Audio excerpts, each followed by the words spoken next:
So that's a great thing. We wake up to better sound. That's a great thing. Rick Ritchie, just for you. Well, not just for you. I mean, just saying. So there's a lot. There's a lot that we have to look forward to today. You want to know something else that we can look forward to today? XRP. Canary Capital's XRP ETF, XRPC, launched on NASDAQ today. They got approved yesterday and they're launching today. So that's, I don't know about you, but I think that's pretty big. I think that's pretty good news. So I am paying attention to that because I have a bag of XRP. Bitwise CIO Matt Hogan says he believes 2026 is going to be a crypto boom. Now, calm down. I think we need to sit back and we need to say to ourselves, what do we mean by crypto boom? Okay. And the reason why I say that is because there's just a lot. There's a lot to that statement. Crypto boom can stand for a lot of different things, meaning crypto is massively in use, crypto, just all things crypto, right? When it comes to the value of crypto, do your own research, know your entries and exits, and absolutely invest deliberately. That's the GMB3, and you should practice that on a daily basis, right? Again, do your own research on whatever investment strategy you're going to implement. Do your own research. Know your entries and exits. Know how much money you're going to need to get in, how much money you're going to need to get out, when you need to get in, when you need to get out, how you're going to get in, how you're going to get out. See where I'm going with that? And absolutely invest deliberately, meaning be absolute in your deliberate choice to invest. Very big deal. Nothing small about that. So let's pay attention to these things as we move forward. What else happened? Brazil's Resolution 521 reclassifies stablecoins as foreign exchange operations and allows seizure of digital assets. Brazil, what are you doing? But that's just me. That's just me. It's okay. It's all right. Like that? Yeah. Then you have Exodus Movement's Q3 revenue surged 51% to $30.3 million, driven by Bitcoin activity, with net income hitting $17 million. Not a small feat. Bitcoin Depot expands into Hong Kong. Again, the reason why I tell you about international moves is because what happens economically in one place will absolutely have an effect in another place. We live on a tiny blue marble. Remember that. So there's a lot of stuff that we should and will be paying attention to. What else do we have? We've got Taiwan's legislature pushes for an audit of Bitcoin holdings and explores crypto as a foreign exchange reserve. That ought to be interesting. That would be almost ridiculously interesting. Right? And the reason why I say so is because, well, there hasn't been a big push. When everybody first came out, it was, oh, we're going to do this, we're going to do this, we're going to do this. Everybody's going to have, Bitcoin treasury.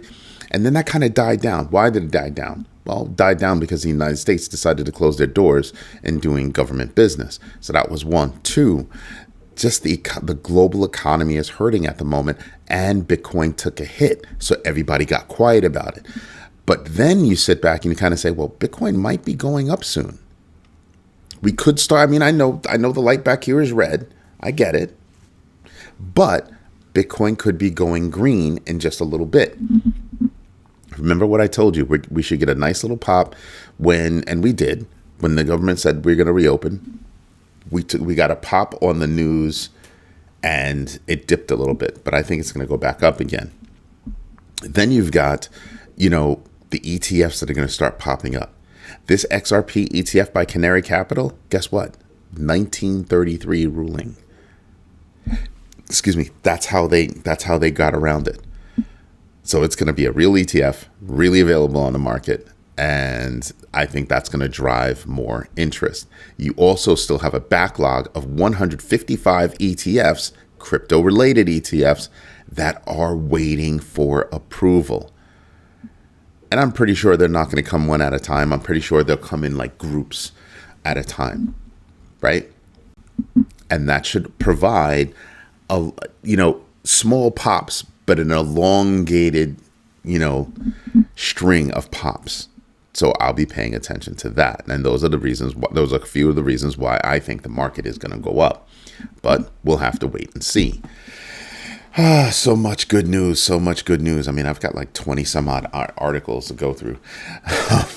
That's a lot. Bitcoin Depot expands into Hong Kong. Taiwan's legislature is looking to do the treasury thing. Institutions prioritize blockchain's tokenization benefits over Bitcoin's volatility, meaning, because that's what Galaxy's, as in formerly known as Galaxy Digital, Galaxy's Tom Cowan is saying. So that's a very big deal, because what they're saying is, listen, Bitcoin's volatile. Institutions still want to do that whole tokenization thing. So that's going to be a very big deal as we go forward. Something to pay attention to. Something to say to yourself as you do your research every day, that you kind of lock away and use that as a focal point and kind of look at everything and weigh everything and measure everything. That's the idea. What else do we have? Ethereum's Vitalik Buterin warns against centralization risks in blockchain ecosystems via the Trustless Manifesto, emphasizing trustlessness as a core principle amid institutional adoption. Makes it more secure, makes it more trustworthy, makes it more transparent. Yeah. Pay attention to what Vitalik Buterin is saying. The guy is knowledgeable about what he's talking about, and he's got more up here than most people, around the world. Then you've got Japan, JPX targets crypto treasury firms, DATs as they're called, with stricter regulations as Metaplanet's shares drop by huge numbers. Huge numbers. Because they transformed into being just a Bitcoin treasury. And they're kind of thinking, maybe we shouldn't allow this kind of hoarding of digital assets. That's what they're contemplating. India plans. Now, this is a very big deal. It doesn't have anything to do with crypto per se, directly, but it is a mindset that I wanted to capture. India plans to introduce AI curriculum for grade 3 students, grade 3, by 2026. What is the rest of the world doing?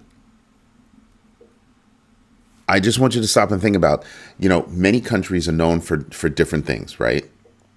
And India has been controlling technology for a while. Maybe not the invention of, but when it comes to the people that are working it, they turn to India first. That's why a lot of people are kind of like, what's going on with that? What's the story with that? Yeah. Pay attention, people. Pay attention. Right? It's not a small thing. It's a big deal. All right. Canary Capital's MogCoin ETF filing triggered a 5.5% surge in that tiny little meme coin. Canary Capital is like all over the place. Like if you just look at a list of stuff that they're doing with regard to ETFs, you sit there and you're kind of like, huh? They really are just going hog wild with the ETFs. The one that I care about, XRP. I want to see what kind of impact that has, and I also want to see the other players that are going to be opening up their XRP ETFs. I want to see how they do. So we'll see how that plays out over the next few months. Then we've got Cardano CEO defends its no freeze philosophy after Bytebit's report exposing 16 blockchains with fund freezing capabilities, causing Cardano to drop 3.85%. Cardano doesn't allow you to freeze funds.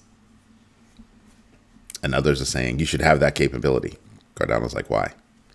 So it's been a debate for a long time. It will remain a debate for a long time. But Cardano has definitely staked their place in what their decision is.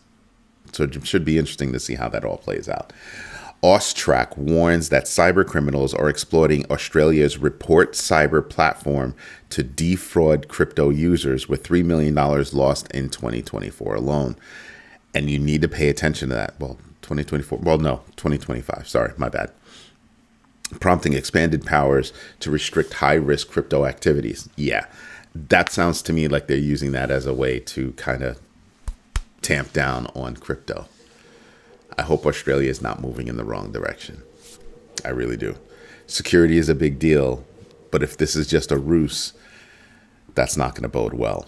U.S. task forces combat $9.9 billion in crypto fraud linked to Chinese criminal groups seizing $401 million in crypto and targeting Southeast Asian networks with underreporting, inflating total losses. Now,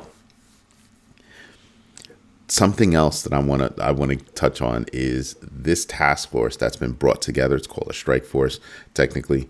It's been brought together not just because of Chinese actions, but also because of North Korean actions. And North Korea is backed by who? Okay. So when you think about this, North Korea has been at war against the rest of the world for years. Every time you turn around, you hear about a hack and it's tied to North Korea. This is why countries around the world are going to start fighting back. And I think North Korea is going to find themselves in a very difficult position. They're already in a difficult position. And they're kind of like, we don't care. We don't care. You do care. You do. Don't fib. Don't fib. People are noticing. You do care. What else do we have going on?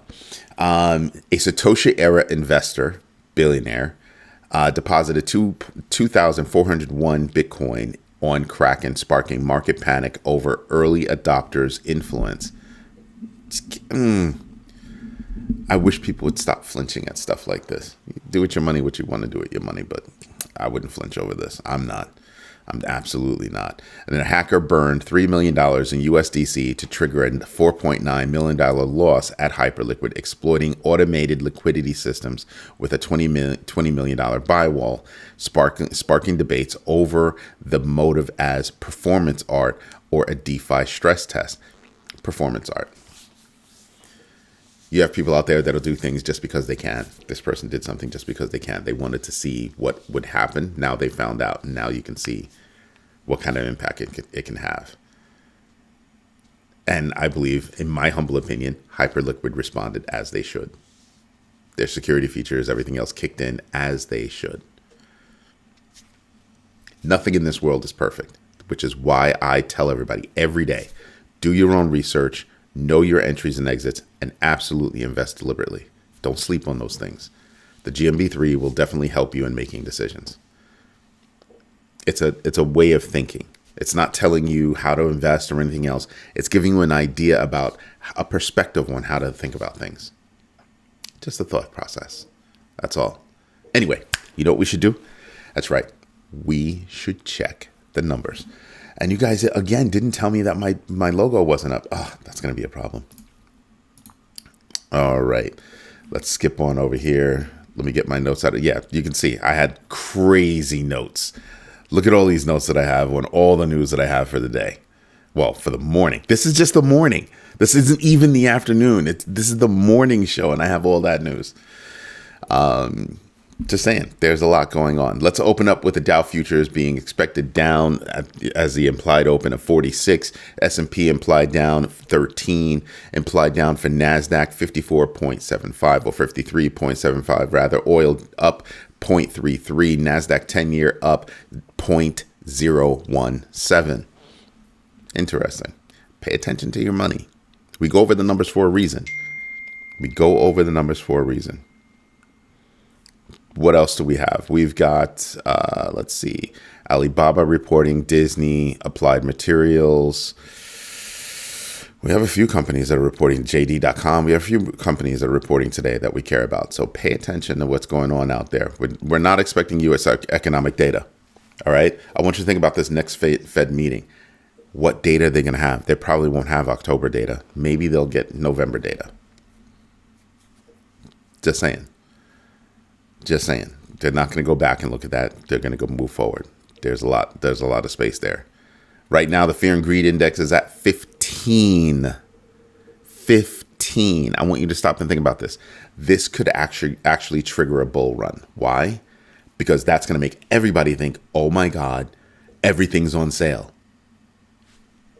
And that's how it happens. So I'm pretty confident that we could see something here. DeFi Llama total value locked at this time is $134.262 billion in total value locked. That's not where we want to be. It's better than we were earlier in the year or late last year, but we want to be above 150. We really want to be above 150. So that's what I am paying attention to. Right now, if you're looking at Bitcoin, it's trading at 102 and change. Like, are you serious? 102.9 is the low number that's being touted right now. We've moved below this line right here. And again, we don't want to be down here in my pink band. We don't even want to be anywhere down here. We want to be up here. We're a far cry away. But if you were able to get in down here, right here, that could be a place where you're actually making money. I think volatility will carry on as it goes up. You'll just have to make adjustments on your buys and sells as it goes up. The same way that you have to make adjustments on your buys and sells when it's on its way down. Just saying. Just ideas for you to contemplate. Looking at the big board. I don't care about that. Didn't mean to do that. No. Here you go. Let's do it the easy way. There you go. Looking at the big board, we can see that a lot of things are on sale. GMB under $1,000. Oh, that's a huge sale to me. I'd take advantage. Solana, if that's what you're into, this looks like a sale price. Ethereum at $35.10 looks like a sale price to me. If XRP under $3, sale price to me. I also like BCH, BTC, ETH. Cardano, I told you about some really bad news going on with Tron yesterday, which is the reason why I don't touch anything that Justin Sun touches. Won't touch it because there's something awry about it. Had almost $500 million frozen. Yeah, no, I'm not mucking around with anything that has to do with Justin Sun. And Tron has everything to do with Justin Sun. XLM is a good thing. I mean, I'm just looking at a bunch of things that I'd be interested in. And I'm sitting back and I'm kind of going, there's a lot of stuff on sale that I would definitely dive into. Again, I don't do financial advice. I do financial education about investing. Because I like investing. That's what this community is all about. But I'm not a financial advisor, so everything here is entertainment. Looking at this board, I'm looking at Bitcoin right now. Like I said, trading at 129. Year to date, it's still in the green, but not deep in the green. I'm definitely expecting XRP to take off a bit. I'm absolutely expecting BNB to take off a bit. You can just see how things are moving on. Again, I keep telling you guys, I pay attention to the rhythm of a coin. Aster has been giving me a rhythm for that coin, and for every day for the past week, it's been moving in a way that says, oh, I can make some money. That's what it's been doing. That's what it's been doing. So right now I'm in at 110. I'll probably get out when it hits like anything above 115. Anything above 115, I'll probably wind up getting out. Just saying, I want to play the rhythm of the coin. Just saying. Just saying. Let's see, do I have this hooked up today? Just saying. It's taking too long.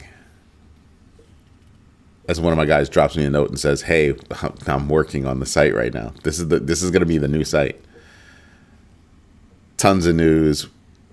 Just a lot going on. I'll do a video on all the features that we have on the site because this is a full blown. If you notice, yeah, there's a feed, there are articles, crypto tracker, big baggers group. There's a lot going on here. So yeah, I'll do a separate video just about the features that we have on the site. As soon as we're ready to launch, that's when I'll drop the video. Everybody, this is Eddie J on Crypto for GrowMyBag.tv. I hope you like what I'm doing. If you do me a favor. Drop a like. Smash the likes, as a matter of fact. Tell your friends about this community because it's one of the few communities where we actually get news, discuss news, and share thoughts and opinions in a two-way conversation. It's not just a talking head that you tune into and I just ramble on. That's not what it is. Catch us tonight on the Crypto Overflow, 8 p.m. Eastern Standard Time over on YouTube. I'll try to stream on other platforms as well. But catch the show. You'll probably get a lot out of it. Catch the show, and you know what? Do me a favor. Drop me a note. Drop me a note. Just say hello. I love those things. This is Eddie J on Crypto for GrowMyBag.tv. As always, thank you for your time. Thank you for your patience. And absolutely, thank you for your trust. I will fight for that every day. Everybody have a great day. See you this evening. Bye-bye.